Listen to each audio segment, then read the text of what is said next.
We live in a social hierarchy. We don't get to choose our race. The people in power do. I mean, no one's really choosing, right, anymore. Like, we have to choose something.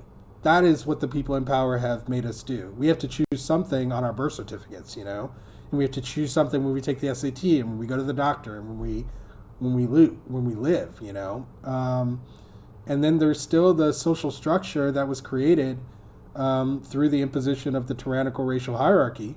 That's just, you know, no one's maintaining it. It just exists now. You know, it's kind of like the default, and so it has changed a lot, right? You know.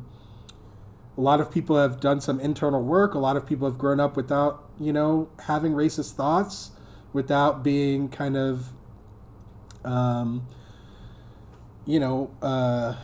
corralled into a racist environment, or who have rejected a racist environment.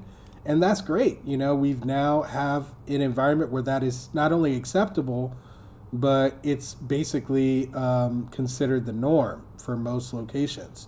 So we've come a really long way in that regard, but we need to be very careful not to think that that distance that we've come means that, you know, we don't need to be continuously vigilant and we don't need to go even farther, because there's definitely a lot of toxicity in the environment. We're seeing it on YouTube. You can go watch video after video of people of color experiencing racism.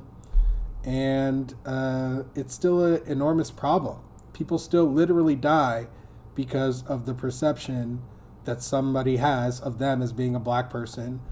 And even racialized white people experience racism at the hands of minorities in minority environments. And that's also an outgrowth of the same white supremacy that we've been dealing with since the country's founding. Not only that, but, you know, one story comes to mind too. Racialized white people who try to stand up for black people, their lives are in danger as well. There was not too long ago a guy who got shot in a parking lot trying to stand up for a black woman, you know, and protect her from an aggressive white guy who had a gun, and he ended up getting shot, and I believe he did die. So, you know, these things happen. You know, you also remember Heather.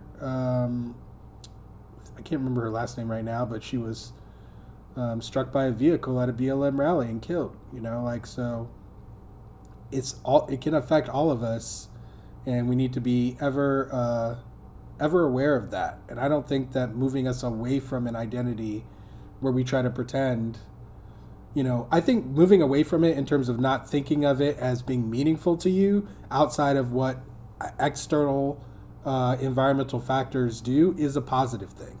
But I think that, is that really moving yourself away from a black identity? I don't think it really is. It's just, you know, identifying the reality of your existence. And I still think that that's positive, however you do it, even in the race context.